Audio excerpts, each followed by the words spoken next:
Oui, bonjour à tous. Petite, enfin pas rectification, mais approfondissement sur les sadakats. J'en ai parlé sur comment dire, sur un forum de coranistes, histoire aussi de d'écrire et de m'en souvenir. Euh, comme je disais, la liste des récipiendaires de la sadakat, on le trouve à trois endroits dans le Coran. Donc on le trouve à 9,60, 8,41 et 2,215. Alors c'est intéressant de noter que cette liste des bénéficiaires des sadakats varie un peu. Voilà. Ouais. Ouais, je vérifie. Tac. Voilà, la liste varie un peu, comme vous voyez. Alors, charity is but for. Alors, c'est la traduction de Sam Garant. Alors, par exemple, en 960, on a les charités sont pour le pauvre, the needy, ouais, bon, c'est un peu une redondance. The worker with it, c'est ceux qui travaillent enfin, ce sont ceux qui organisent les sadakats. Ceux dont les cœurs sont à réconcilier, ça, je sais pas ce que ça veut dire, j'avoue. Si vous avez des idées, mettez-les dans les commentaires. Là, bon, l'islam traditionnaliste nous dit que c'est ceux qui sont sur le point de se convertir à l'islam, enfin leur religion islam. Bon, enfin, c'est sûr que c'est pas ceux qui se convertissent à l'islam traditionnel, aux sunnites et aux chiites, au schisme, ça c'est sûr. Mais bon, je sais pas ce que ça veut dire ça. Les esclaves, ceux qui sont endettés dans la cause de Dieu, et pour le wayfarer, je crois que c'est le voyageur. Alors là, je ferai peut-être une autre vidéo quand j'aurai un peu plus d'informations à ce sujet. C'est-à-dire que vous voyez, il y a une liste, c'est pas juste on donne son argent aux pauvres, point barre, hein. C'est un peu plus compliqué quand même. Oui, il y a d'autres choses. Bon, enfin, en gros, c'est quand même il faut donner évidemment les cartes à des gens qui sont dans la nécessité, hein. C'est un peu quand même ce qu'on a l'impression, hein. Les gens qui sont dans la nécessité, bah oui, voilà. Donc bon, on pourrait dire, voilà, sans vouloir compliquer les choses, on pourrait s'arrêter là. Ensuite, alors je mets le 8,41 aussi dans la liste des récipiendaires de la Sadakat parce que alors, le verset 8, sourate 8, verset 41, c'est le verset qui parle des butins de guerre. Verset extrêmement important selon moi et qui nous donne le chiffre, qui nous donne le pourcentage des Sadakat à donner, qui est de 20%, donc un cinquième. Alors, vous voyez, là, la dame. Alors là, il y en a plein qui vont voir que quand c'est Pumpkin Madame qui répond, il y en a plein qui vont se dire oulala, mais. Bon, mais en tout cas, Madame, Pumpkin Madame, elle n'était pas certain que. I don't think. Elle pense pas que les butins de guerre sont une rentrée d'argent. Parce que moi, j'ai dit, les rentrées de guerre sont une rentrée d'argent, donc c'est logique que Dieu il légifère et qu'on doive payer un pourcentage de Sadakat sur les butins de guerre. Pourquoi les butins de guerre ne seraient pas une rentrée d'argent?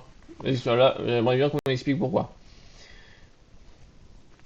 Donc dans ce verset 8,41, Dieu dit, sachez que tout ce que vous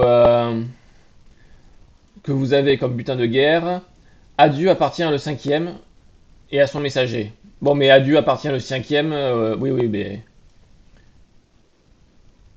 parce que aussi, on voyait que juste avant, il y avait dans la cause de Dieu. C'est-à-dire que quand à Dieu appartient le cinquième, c'est-à-dire que bon, ben, il va falloir donner un cinquième à la fois dans la cause de Dieu, j'imagine, pour le messager. The relative. Alors là, c'est intéressant. Oui, parce qu'en tout cas, quand Dieu parle des butins de guerre, on a de nouveau une liste de bénéficiaires. Et qui ressemble un peu à celle du haut, mais qui est aussi un peu différente. Et alors, on sait que dans le Coran, les versets du Coran se complètent, hein. Ça, j'espère que tout le monde l'a compris, hein. C'est-à-dire que Dieu, par exemple, il va parler du mariage à trois endroits différents dans le Coran, mais il va falloir regrouper les informations des trois, et les informations se complètent. Pareil pour tous les sujets. De mariage, divorce, zakat, enfin zakat, zakat, oui, oui. Enfin zakat, je veux dire. Zakat et salade, je voulais dire. Bon, bref. Donc là, la liste des bénéficiaires est un peu différente, en tout cas ordonnée différemment. À Dieu appartient le cinquième et au messager. The relative. Alors le the relative là, en fait, j'ai presque posé sur ce forum, ma question c'était les relatives. Qu'est-ce que c'est les relatives? Donc c'est traduit en général par les proches. C'est-à-dire qu'une part de nos sadakat est aussi destinée à nos proches, c'est-à-dire nos pères. Surtout, j'imagine, s'ils sont dans le besoin. C'est la question que je me posais. Peut-être que si nos proches sont multimilliardaires, peut-être qu'il n'y a pas besoin, évidemment, de leur donner une part de nos sadakats. Mais c'est vrai que pour celui qui est pauvre, en fait, je me dis que ça ferait du sens.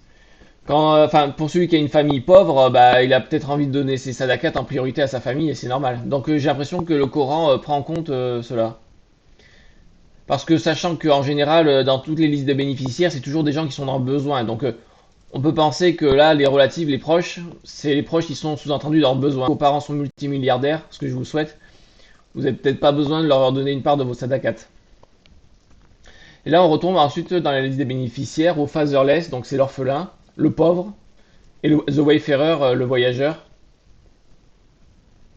Donc on retrouve aussi des bénéficiaires qu'on a vu au-dessus. Alors au-dessus, il n'y avait pas l'orphelin peut-être. The needy, the worker with it, and those who are reconciled. Voilà, c'est une. Donc les versets sont complets dans le Coran. C'est une certitude, j'ai envie de dire. Donc à cette liste viennent s'ajouter, à cette de ce deuxième verset vient s'ajouter à la fois des gens qu'on a déjà vus en haut, mais aussi des nouveaux. Pour moi, c'est pas un hasard que Dieu nous parle de.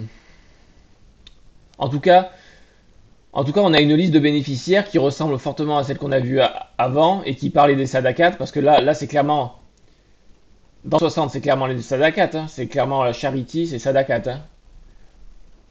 Là, il faudrait lire le verset, mais là, il parle des charity, c'est sadakat. Donc là, effectivement, en 841, Dieu parle davantage des butins de guerre, mais malgré tout, moi je pense que enfin, il parle des butins de guerre, mais il parle des 1 cinquième. Il parle des 1 cinquième des butins de guerre qui sont destinés à Dieu, aux pauvres, à l'orphelin. Sous-entendu, il parle aussi des sadakats. Ce 1 cinquième, il parle de ce montant de sadakats. Parce que si Dieu... Et donc c'est là que je pense que aussi que 1 cinquième, c'est le montant des sadakats, c'est le pourcentage qu'on doit donner. 1 cinquième, c'est la part qu'on doit donner. 1 cinquième. Parce que voilà, parce que Dieu utilise aussi une liste de bénéficiaires. Enfin voilà, et qu'à mon sens, un butin de guerre, c'est une entrée d'argent. De la même façon qu'un salaire. Et ensuite, le dernier, donc c'est en 2.215, enfin je dis le dernier, mais dans l'ordre du Coran, il apparaît en premier. Donc 2.215, c'est ils te demandent ce qu'ils doivent dépenser. Parce que comme j'ai dit dans ma vidéo précédente, quand Dieu dit Mima razaknahum yunfikun, c'est toujours lié au sadakat. Hein. Je l'ai dit dans la vidéo précédente. Donc là, on parle des charités. Quoi que vous dépensiez de biens sont pour les parents et les relatives. Alors vous voyez, là, on revient sur les parents et les proches. Donc, qui apparaît en premier d'ailleurs. Non seulement qui apparaît en premier dans ce verset, bon. Mais dans le verset, on est à la sourate 2, 215, donc c'est le... Vous voyez, la première fois que Dieu parle de la sadaka dans le Coran, c'est en sourate 2, verset 215, et les premiers bénéficiaires qu'on voit sont quand même les parents et les relatives. Hein. C'est-à-dire les parents et les proches. Et ça, c'est quand même très intéressant. Parce que la seconde, et oui, parce que si on fait comme ça, en fait, j'ai commencé par la fin. Hein, donc, et dans le verset suivant aussi, pour les butins de guerre, on voit que Dieu place aussi les relatives, les proches, en tête de liste presque. Parce que Dieu et son messager le cinquième, oui. Enfin voilà, donc bon, c'est un détail, hein, mais donc en tout cas là dans ce verset, les parents et les proches apparaissent en tête de liste, avec l'orphelin, the fatherless, the needy, alors ça c'est le pauvre, the wayfarer, le voyageur. Voilà. Alors moi j'ai dit justement ma question sur ce forum, c'était je suis assez étonné à propos que l'on doive donner nos sadakats, une part de nos sadakats à nos parents et nos proches. Je me suis dit sûrement ça s'applique quand on a des parents ou des proches qui sont pauvres. Ou peut-être pas, je demande, je dis, ou peut-être pas. Et là je suis un peu surpris parce que je me dis qu'est-ce que Dieu veut qu'on fasse. Aussi, là, j'ai dit que je savais pas ce que Sam Gerrans traduisait par ceux dont les cœurs sont à réconcilier. Donc, un cinquième, ouais, là, comme je disais, un cinquième des butins de guerre vont en charité. Comme je considère que les butins de guerre sont une rentrée d'argent, de la même manière qu'un salaire, donc j'en déduis que un cinquième, c'est notre part de la 4. Donc, pour résumer, donc, on mon avis, on doit donner un cinquième. Ça peut faire beaucoup. Un cinquième, c'est 20%. 20% de notre salaire, on est censé, ou des butins de guerre, bien sûr, si vous avez l'occasion. Donc un cinquième de nos salaires et butins de guerre, c'est pour les pauvres. Enfin voilà, enfin c'est pour une certaine liste, donc les pauvres, les voyageurs, mais aussi la famille et les proches.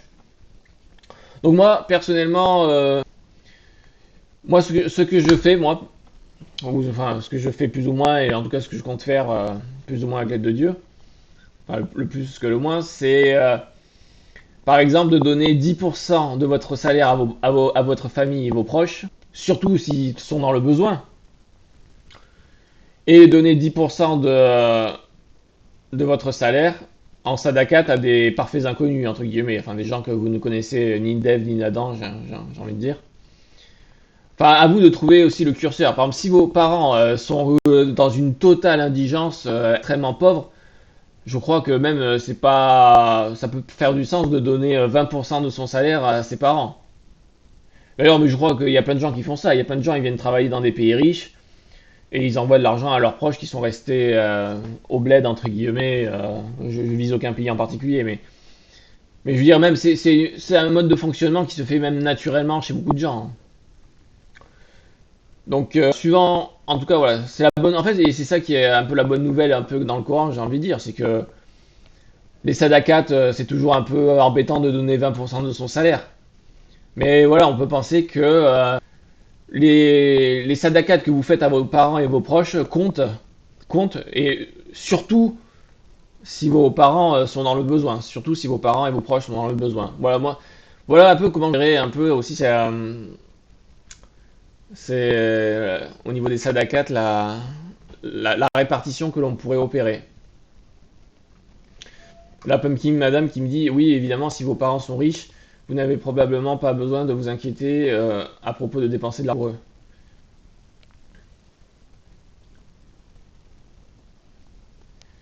Voilà. Euh, alors comme je disais, voilà, pareil, dans l'islam traditionnaliste, bon, les traditionnalistes, pour les sadakats, c'est... En fait, pour l'islam traditionnaliste, bon, petit résumé pour ceux qui ne connaissent pas, mais l'islam traditionnaliste pense que l'impôt de charité obligatoire, c'est la zakat, alors que la zakat, c'est pas du tout ça. Et pour l'islam traditionnaliste, les sadakats, c'est un montant que vous décidez par vous-même. Ce qui laisse la place quand même à un certain bon sens aussi, malgré tout. C'est-à-dire qu'il y a plein de musulmans traditionnalistes, ils font leur zakat de 2,5%. Et à côté, bon, il y a beaucoup de musulmans nationalistes quand même qui donnent, j'imagine, 5, 10, 15, 20% de charité, évidemment. Mais bon, en tout cas, au niveau, voilà, là ce qu'on pourrait dire d'un point de vue coranique, c'est que 20% de notre salaire ou butin de guerre euh, est pour une liste de bénéficiaires qu'on a vue. Dans ces bénéficiaires, c'est souvent des personnes très nécessiteuses et je pense qu'en priorité, il faut faire passer évidemment sa famille et ses proches, surtout si ceux-ci sont dans le besoin. Voilà, je crois que j'ai bien tout résumé. Donc, et retenez bien donc ces trois versets qui sont très intéressants à lire. Donc, on a 2, 215, 8, 41 et 9, 60. Si quelqu'un a des informations sur en 960 ceux dont les cœurs sont à réconcilier, je vois pas trop ce que c'est. Les esclaves et les endettés, ouais, c'est très intéressant ça. Je vais arrêter la vidéo là parce que bon, et désolé, j'ai pas l'habitude de faire des vidéos. Merci d'avoir regardé jusqu'au bout. À bientôt.